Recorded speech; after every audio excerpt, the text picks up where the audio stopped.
Hey guys, welcome back to the Play On Footy channel. Today we'll be doing the round 5 roundup. The first game was Melbourne versus Brisbane. This was the Thursday night. Max Gawn had a big night out. So did Langdon and Lever. Gawny got 149 AFL fantasy, which is just insane. Then for Brisbane, Dunkley 123, Berry 120, and Zorko 117. What I liked about the game was Brisbane's attack and run through the corridor. As well as Gawn's domination in the ruck, which, you know, a lot of people predicted coming up against McInerney, who's probably not as agile as Gawn. And McCluggage and Cameron Ford for Brisbane did really well. I'm really happy for them as they controlled the ball. They kicked some really important goals for Brisbane to maintain their momentum as well. What I disliked was Melbourne's process and systems. Throughout the game, they were just making silly errors. Their game style wasn't anything from the week before. They'd really sort of tapered off, I felt, and didn't really make much progress in this game compared to the previous week. Melbourne couldn't capitalise forward, and their mids, especially Petrarca and Clayton Oliver, really struggled getting the footy as well, quite worryingly actually. And then thirdly, the Ainsworth and Petty incident, which, you know, yeah, that sort of thing is sort of, I guess, it's not bad, but it's just not great to see, especially from Ainsworth, who hasn't really proven himself as a player yet. If he was more of an established player, someone like Zorko, who did it a couple of years back, I guess, you know, he's got a bit of a leg to stand on, but Ainsworth really hasn't shown himself to be a player, so therefore I'd probably not advise him to do that next time. In terms of tips, I got this one wrong. I went for Melbourne. The next game was Bulldogs versus Bombers Friday night. This one was a really interesting game, not only because of the shock result, which really led and segued for the other results shown in this round, but it also just speaks volumes of where Bulldogs are at, but also Coach Beveridge, who I just don't understand his logic. I don't understand the management of his players.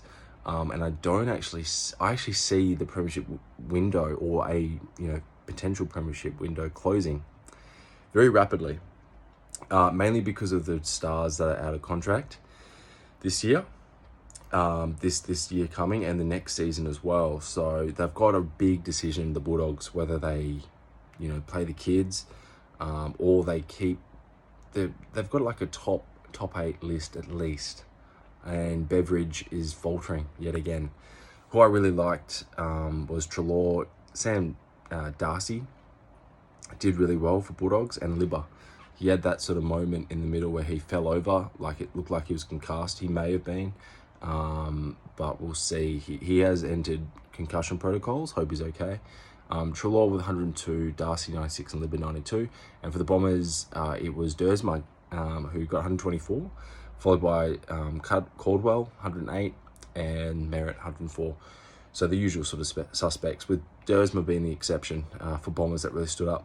What I liked about it was Bombers' use forward, the way they used the ball, able to lock in there, Stringer, Dersma, etc., and Langford. And the Bombers' hunger was just, despite missing key personnel, was just really blatantly obvious. Another thing I really liked was Darcy from Bulldogs. He's going to be an absolute star. Definitely see why Lob's not in favour. He's playing VFL, so he's going to be another one that's looking for another club on top of Bailey Smith and potentially English. Who knows, he might go back to WA, even though he's got a girlfriend that's from Victoria, so he might be swayed to stay. Who knows? What I disliked was Dogs' coach's tactics, like Beveridge. It was just insane to have someone like Bontempelli in the forward line, who's your best on-baller. I just don't understand it. It'd be different if it was someone like Harley Reid. With the Eagles, they sort of used Harley. They had Harley up forward for the start of the game, then they moved him in the centre, and it was a completely different story. When you've got a well-established midfielder playing in the forward line, I just don't understand that. So that to me was a big red flag to begin with. The game hadn't even started. The other thing was that what brand are these dogs? Like, who are these dogs? What are they about? And I don't think they've actually. I think they're still. When we talk about brand identity, I think Eagles, with the win. I bring it back to the Eagles, but I can see where they're heading now with their brand and what they're trying to bring each week to build that consistency. With the chopping and changing of the uncertainty of where players are playing under Beveridge, I just don't. I don't understand the mentality of it. Yes, you want to have a healthy competition with your list to fight for spots, but when Beveridge is just making some blatantly idiotic calls, you know, Bailey Dale, and then pulling Riley Sanders off and subbing him out of the game, who's clearly one of the better midfielders, even though he's the youngest, he's still, you know, clearly one of the better ones. I don't understand it. You know, I really don't understand it. They've basically got a top 4 list, or, you know, top 8 list, but they're getting bottom 4 results, and they're playing with fire. You know, if they don't build some consistency and set some standards, that's where the, you know, Bulldogs will be ending up. Again, I got this tip wrong. I went the Bombers, so yeah, not a great round for tips. Next game was the Giants versus the Saints. Now, this one was a really interesting one, both on, you know, it was played in Canberra, but also the injuries that mounted, and some interesting sort of first quarter timeout decisions by coaches. So I'll start off with Lachie Whitfield. Obviously, he's just week in, week out the best contributor for the Giants. 120 AFL fantasy. Ash 99 and Toby Green 93. For Saints, it was Bradley Hill 150. You got Marshall in the ruck 138. Again, he's a pretty strong contributor. And Steele 122. What I liked about this was Saints were really fighting towards the end, and they didn't let the foot off the throat, which I really liked about the Saints. Mitch Owies is another one who's really growing week in, week out for St Kilda. And I also like Toby Green. His leadership's really evolved so far this year that I could see. He's really leading his men, not only on the field through acting, obviously, in the standard, but also just directing and marshalling his troops, which is really good to see. What I disliked was the Giants took the foot off the throat towards the end there. They did have key personnel injuries, which I'll get to in the next part, which, you know, no undoubtedly probably changed a lot of their structure. And then, yeah, in the first quarter, obviously, there was a timeout advantage because of Sam Taylor's massive hit or concussion, which looked pretty bad, so I'm glad he's okay. And so Adam Kingsley got the troops around him. It was like 8 minutes. It was an 8-minute break. It was a long time. In that time, Kingsley had his troops. It took about two and a half minutes for Ross Lyon to get down there. So yeah, was that an advantage? Most definitely, absolutely, without a doubt. If it was the MCG, obviously, you know, probably take Ross even longer. But yeah, it was a noticeable thing that I picked up in the game that I thought, okay, that's a bit of an unfair advantage, and should the AFL bring some sort of rule around that? I think they should. And then, yeah, just injuries. So they had Cornelio, they had Sam Taylor for the Giants.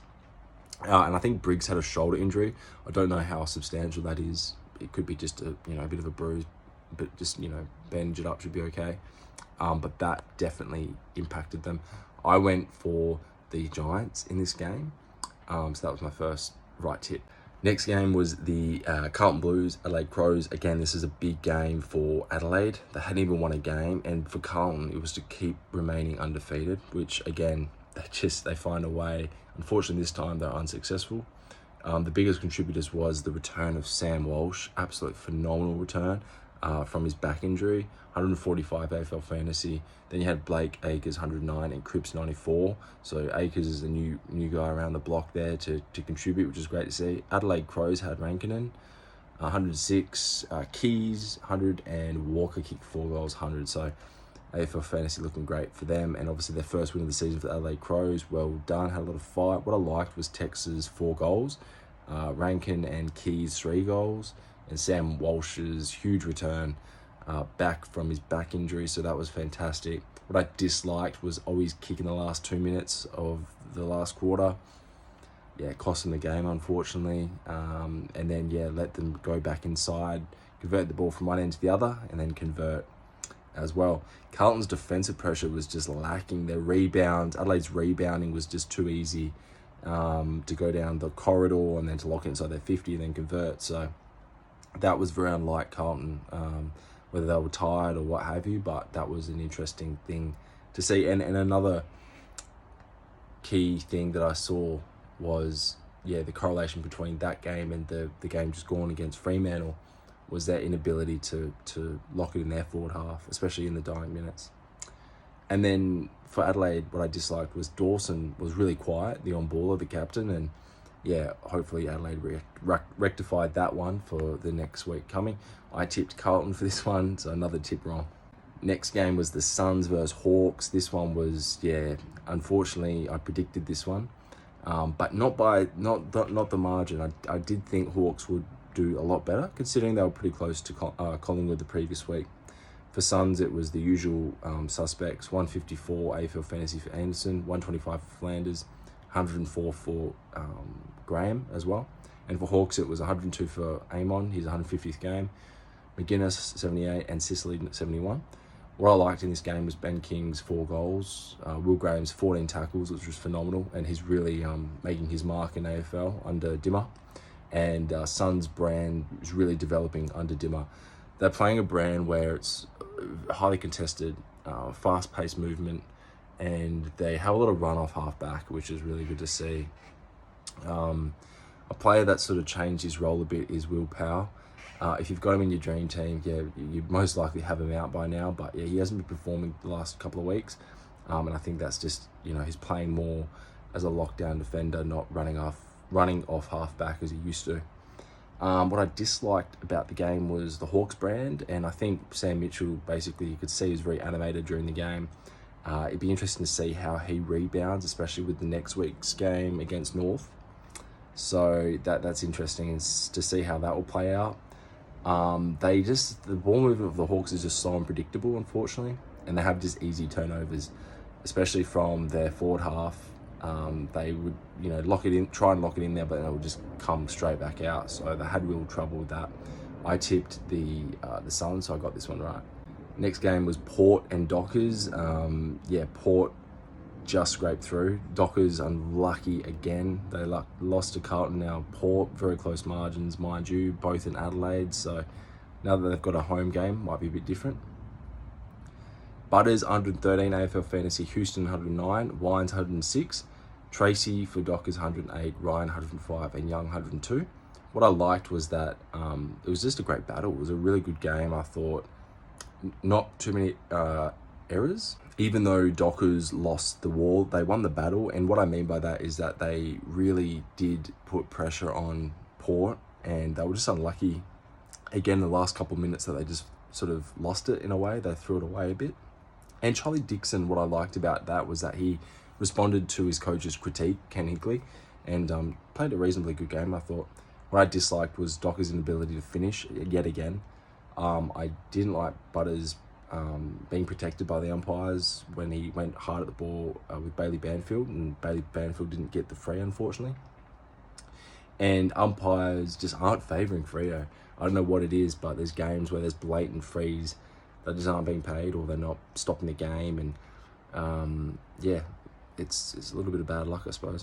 I went Port Adelaide in this, so I got that one right. Next game is the Cats versus the Roos. This game obviously was pretty predictable. I went the Cats, GMHBA, pretty straightforward.